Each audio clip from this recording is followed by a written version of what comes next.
In the headlines tonight, North Korea holds a rare session at the UN headquarters and denounces the agency's push to adopt a resolution condemning human rights abuses in Pyongyang. Financial authorities decide to pour in another $5 billion worth of stimulus measures to boost the economy. Now that's on top of the $24 billion the government promised in July. China's Yunnan Province is hit with yet another powerful earthquake, leaving hundreds injured. These stories and more coming right up on Early Edition at 6.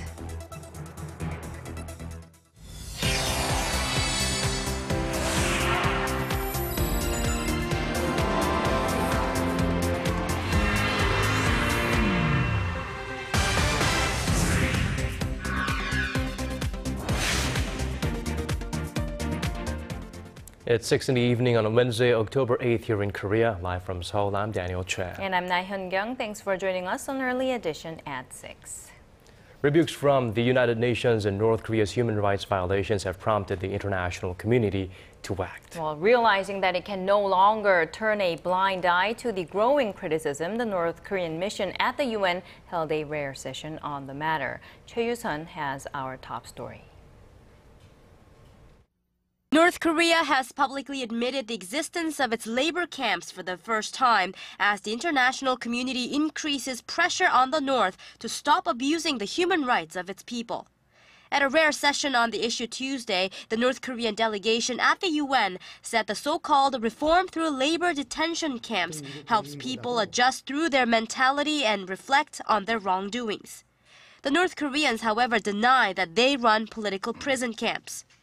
Pyongyang also said it is open to discussing its human rights record so long as there's sincerity behind the talks. It revealed a North Korean official recently met with a European Union human rights official and that the two sides will meet soon. As the UN plans to adopt a resolution next month condemning human rights abuses in the North, Pyongyang accused Washington of trying to topple the North Korean leadership.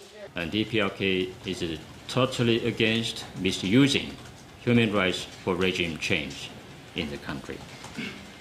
And in particular, as I said, for United States, who is not recognizing DPRK as a sovereign state. The North's UN delegation denounced the international community's push for a resolution, saying it would cause a further strain on inter-Korean relations.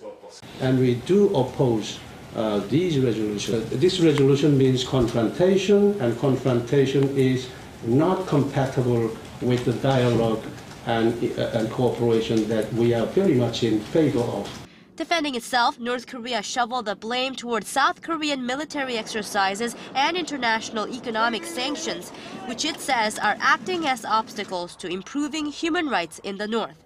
Choi Yoo-sun, Arirang News. In the meantime, a former U.S. defense chief says the U.S. and South Korea could consider using nuclear weapons should Pyongyang attack Seoul. He also admits that Washington does not know much about the inner workings of the North Korean regime. Kim Hyun-bin has the details. In his recently published memoir entitled Worthy Fights, former U.S. Defense Secretary Leon Panetta speaks about the threat of war on the Korean peninsula. Should worst come to worst, Panetta says the option of using nuclear weapons on North Korea was available to Washington, Seoul, and U.S. Forces Korea. In terms of a missile attack on the U.S. mainland, Panetta said North Korea is considered the biggest threat, bigger than China or even Russia. He described the regime as the most troublesome in the world, and that the U.S. government spends a considerable amount of time and money trying to predict what they would do next. He also acknowledged that despite those efforts, U.S. intelligence on the inner workings of the regime is weak and barely scratches the surface. For example, Panetta points out that Washington was in the dark on North Korea's succession plans in 2009 and was surprised when Kim Jong-un emerged the strongest contender to assume power from his father, Kim Jong-il. Overall, Panetta says U.S. intelligence on the inner workings of the regime has been lacking for years. Kim Hyun-bin, Arirang News. Meanwhile, a former chief of U.S. Forces Korea says Washington should not publicly press Seoul to accept the deployment of the so-called THAAD missile defense system.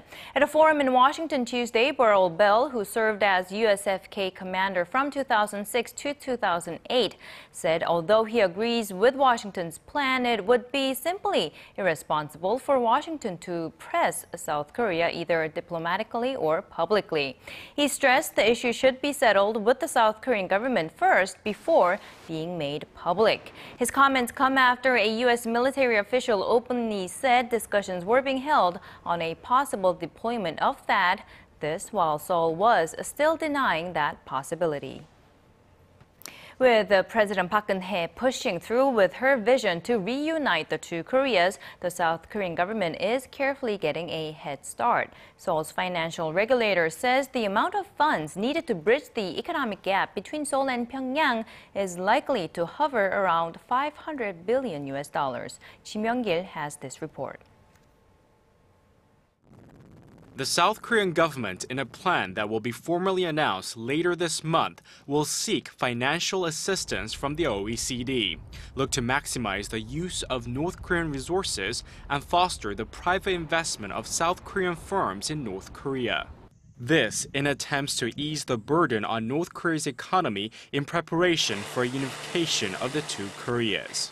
The South Financial Services Commission says the only feasible way to minimize unification costs is to develop North Korea's economy. North Korea's per capita gross national income is presumed to be around $1,200, 18 times smaller than South Korea's. Raising the North's figure to $10,000 within 20 years would come at an estimated expense of $500 billion. It's money that would go toward rebuilding North Korea's social infrastructure and developing industrial complexes. The South Korean government is considering ways to restructure Pyongyang's exchange rate system, reorganize its financial infrastructure, and set up new policies in the banking sector. The financial regulator says unification with North Korea would open up new opportunities for South Korea, as it will create larger market demand and alleviate the geopolitical risk factors on the Korean peninsula. Kim Young-gil, Arirang News. China's Yunnan Province was shaken again last night after being struck by a powerful earthquake 2 months ago. At least one person has died, hundreds are injured, and thousands are displaced. Our Kwon So-hwa reports. Buildings shook, electricity and telephone services went out, roofs crumbled, and people ran out of their homes when a powerful earthquake that the China Earthquake Network Center has measured at 6.6 in magnitude rattled Jinggu County in China's southwestern Yunnan Province late Tuesday night. Officially, at least one person has been killed and more than 320 injured. Some local media reports say 5 people have lost their lives. The epicenter was located 85 kilometers from Pu'er City, an underdeveloped yet densely populated area made up of various ethnic minorities. The tremors were also felt in Yunnan Province's capital of Kunming and other neighboring cities. Chinese geological officials say the quake was just 5 kilometers deep, another factor that could worsen damage. Local authorities said the earthquake has already affected close to 100,000 people, of which more than 50,000 have been displaced. Chinese Prime Minister Li Keqiang has ordered immediate rescue operations. Around 1,000 emergency officials are on site to attend to those in need. Some have said that the damage is not as bad as the magnitude 6.3 quake that struck the same region 2 months ago, killing more than 600 people. Kwon So-hwa, Arirang News. Formal dialogue between pro-democracy activists and high-level Hong Kong officials will take place this Friday. But student leaders have already expressed concern over the limited scope of the proposed talks within the framework of the Basic Law or Hong Kong's constitution. Local authorities say the universal suffrage that the students are demanding in the 2017 chief executive election runs squarely against those rules. Student leaders called on protesters to continue their demonstrations until a substantive breakthrough is made. The prolonged movement is affecting the local economy as well. The Hong Kong Retail Management Association says companies in Hong Kong saw their sales dip by as much as 80% during the otherwise commercially lucrative Golden Week holiday. Face a one-day entry ban. 77. Digging deeper, getting to the bottom of stories that impact your life. Talking with you on air and online. Connecting you with experts on the world's most pressing issues. News and current affairs at its best. With Hyun-kyung and Daniel Choy. Arirang News. Arirang News. On Early Edition at 6. With external uncertainties, chief among them being the weakening Japanese yen, the Korean government says it will pour in additional stimulus measures to help Korean companies overcome sluggish domestic demand. Our Kim Ji-yeon has this next story. The Korean government will pump an additional $4.7 billion on top of the $24 billion worth of policy funds it plans to spend this year to boost economic growth. Under the plan, around $3.3 billion will be spent on the provision of financial loans to encourage small and mid-sized companies to import more. $650 million will be spent solely on boosting facilities investment. The remainder, $370 million, will be used to support the Export-Import Bank of Korea to promote the country's exports. A separate amount of more than $930 million will go toward increasing financial support to Korean exporters to Japan, particularly small and mid-sized companies, to help them ride the wave of the weakening Japanese currency. The government says it will also increase the number of duty-free shops to meet rising demand from Chinese tourists visiting Korea. If the plan succeeds, the government says it expects the economy to grow by a maximum of an extra 0.2 percentage point in the fourth quarter and reach its yearly target of 3.7%. An analyst from Kyobo Securities Company sees the government's plan as a positive step towards steering the economy in the right direction. The effectiveness of the measures can be gauged by how business entities react. Will they expand their investments despite the external risks? Samsung Electronics' decision earlier this week to build a semiconductor plant in Pyeongtaek could be seen as a positive. The additional measures come amid mixed signals about how stable Korea's economic recovery actually is. Business sentiment among Korean companies edged up in September from the previous month, but the latest industrial output dropped by 0.6% in August from the previous month. Kim Ji-yeon, Arirang News. Citing many factors, including an economic slowdown in Europe, the International Monetary Fund has lowered its outlook for the global economy, but it has kept this year's outlook for Korea at 3.7%. Kim Min-ji has more. The International Monetary Fund has slightly lowered its outlook for the global economy for this year and the next, but has maintained Korea's growth forecast for this year. The IMF says it expects Asia's fourth largest economy to expand 3.7% in 2014 on the back of increased exports and investments. The figure is unchanged from its previous forecast in April and is in line with the Korean government's projection. The fund raised its growth outlook by 0.2 percentage points to 4% for 2015. For the global economy, the IMF downwardly revised its growth forecast to 3.3% for this year, reflecting the slowdown in the Eurozone and a less optimistic outlook for several emerging economies. This is 0.1 percentage points down from its earlier forecast in July. However, the IMF does expect the global economy to pick up steam next year despite a lowered projection. It left the growth projection unchanged for advanced economies for this year, but downgraded the forecast slightly for 2015. The fund lowered the forecast for emerging economies for both this year and the next. The IMF said that while the world economy is showing signs of recovery, growth may fall short of expectations due to increased downside risks such as geopolitical tensions and possibilities of an extended period of low inflation. The fund also stressed the need for cash-rich nations such as Germany to make large public investments in order to keep the global economy on a recovery track, while noting that a number of major economies are falling behind. Kim Min-ji, Arirang News. Shifting gears to a different story, Korea's retail and tourism industries are all smiles after a record number of Chinese tourists came to the country for their Chinese National Day holiday, which just came to an end on Tuesday. Everything is going great now, but will the good times keep on coming? Our Connie Kim has some answers. A record 160,000 Chinese tourists are estimated to have flooded into Korea during their national holiday, but many of them have expressed frustration about their experiences here. Reflecting their dissatisfaction, less than 30% of Chinese tourists have made a second visit to Korea in the past 3 years. Identifying the problems is a first step.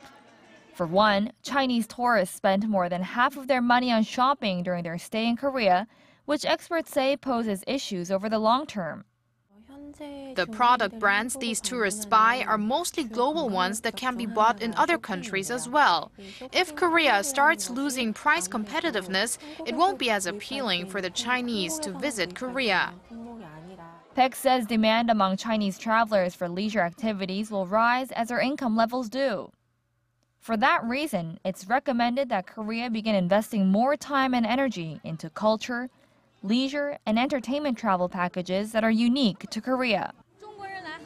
I wish there were more chances to experience Korean culture, such as trying on the traditional costume hanbok and more tours outside of Seoul. I personally want to go down to Chuncheon to taste their trademark chicken dish, 닭갈비. I want to visit Busan and also try making chicken ginseng soup and kimchi while I'm here. The availability of affordable accommodations is another hurdle for Korea's tourism market. There are some 190 tourist hotels currently in Seoul, but less than 1/5 are 2- to 3-star hotels. Now that keeps many Chinese tourists from booking return flights to Korea, and government regulations are holding back new construction projects. Hotels are currently banned from being within 200 meters of a school. But because of the growing demand for accommodations, this regulation is expected to be eased in the long term. The shopping may be luring Chinese tourists here now, but Korea will need to show it has more to offer to keep the millions of Chinese visitors coming year after year. Connie Kim, Arirang News. A large number of Korean smartphone users are turning their backs on the nation's #1 messaging application and taking their business elsewhere. German-based Telegram Messenger says 1.5 million Koreans have subscribed to their service over the past week. The exodus began after local prosecutors here said they would begin investigating false rumors that circulate online, which prompted fears that users of KakaoTalk could have their messages read.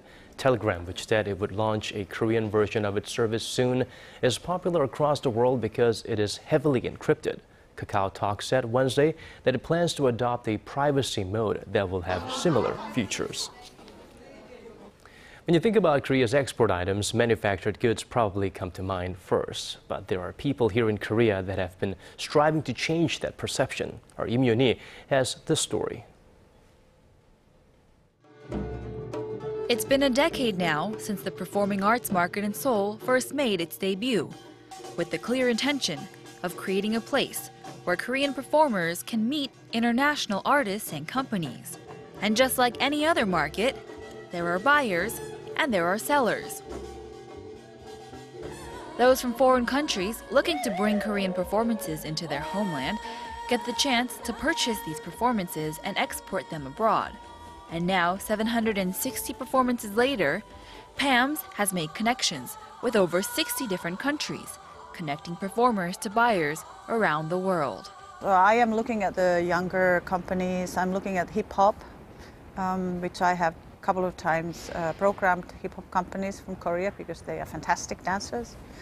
So I'm really looking at the whole width of Korean dance. Korea's modern and contemporary art has rapidly been flourishing over the years, with each new generation coming up with even more clever and even more creative works than those before them. And all of this expansion was due in large part to Korea's international exchange and cooperation. Now PAMS is a rich source for further development. Since it first opened its market to the global community in 2006, PAMS has seen a steady increase of sales. Last year, hitting an all-time high of 131 performances, with even higher expectations for 2014. And this year, under the theme of a window to contemporary performing arts in Asia, PAMS is offering a unique mixture of performance events that range in both style and category. Within the program is also the PAMS Choice, which is a selective process of gathering 10 works to be shown on stage as a face of Korean contemporary performance. The meaning of contemporary art in Korea is to reflect the situation of our modern times. Contemporary art is always sought after in this arts market. And this time, with a panel made up of both Korean and foreign judges, we selected the 10 PAMS choices. Regardless the category, they show Korean traditional subject matter expressed in a modern form so that it can be understood by the global audience. PAMS has become the largest performing arts market in Asia, where Korean performers of all ages and backgrounds gather to help further establish itself as truly a window to the contemporary performing arts community of Asia. And it's through these transactions that Korea's culture can grow and be shared with other countries around the world. Im Yoon-hee, Arirang News. If you're an avid fan of Korea's ancient palaces, you'll know that a part of Deoksugung Palace in Seoul had been off limits for the past few years. The building is called Seokjojeon, and visitors will be able to take a tour of the building starting next week. Here's our Park Ji-won with more. Completed in 1910, Seokjojeon is a Western-style stone building, part of Deoksugung Palace in central Seoul. Designed by British architect G.R. Harding, the three-story hall was built according to the 18th century European court style, and it housed King Gojong's sleeping quarters and audience rooms. The building went through so many alterations during more than 35 years of Japanese occupation in the early 20th century and following the Korean War. And Seokjojeon now opens to the public after 5 years of restoration work, which cost some $13 million. We have put items that have been stored at the National Palace Museum of Korea, but in their original position, after thoroughly studying old pictures and doing our own research. Seokjojeon will open to the public from next Monday. Visitors can see over 130 displayed items inside the building, including about 40 pieces of original furniture set up at the time of the building's establishment. Visitors can also watch documentaries about Korea's modern history and King Gojong and his royal families. King Gojong was the final king of Joseon dynasty that lasted some 600 years and the first emperor of the short-lived Great Korean Empire, which was forcefully annexed by Japan. Historians have shown us that Seokjojeon is not a symbol of foreign annexation, but a symbol of King Gojong's willingness for independent modernization. So this hall is of great historic importance to Korea. Seokjojeon, a grand building that has bore witness to some of the most vivid parts of Korea's modern history, is finally back with the Korean people some 104 years after its establishment. Park Ji-won, Arirang News.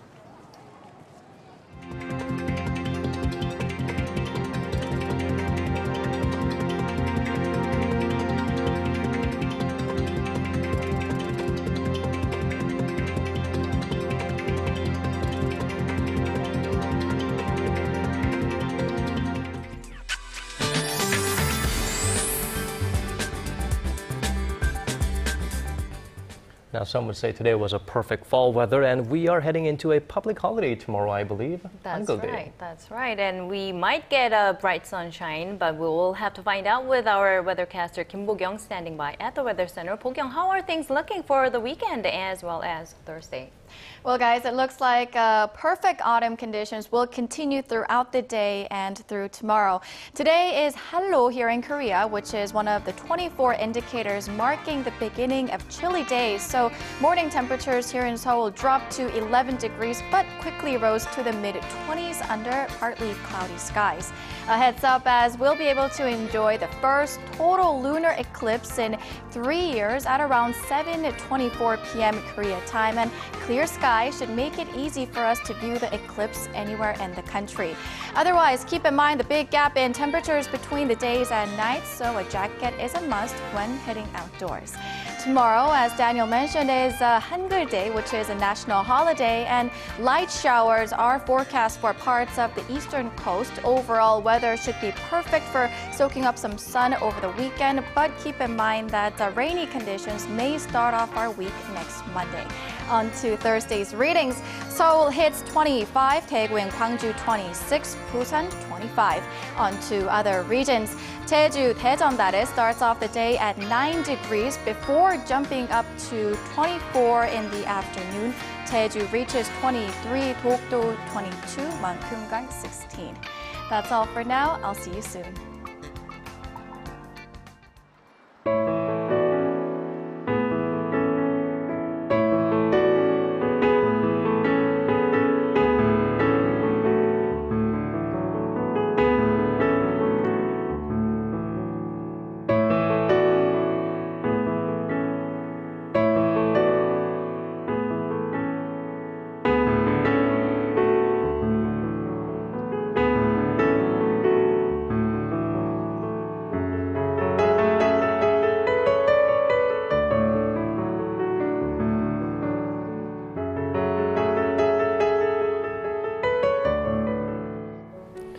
And now we've come to the end of our newscast. Thank you for joining us. To our viewers in different time zones, have a wonderful day. This has been Daniel Choy. And I'm Hyun-kyung. For those in Korea, hope you enjoy the Hangul Day holiday tomorrow. We'll be back on Friday. Until then, bye-bye.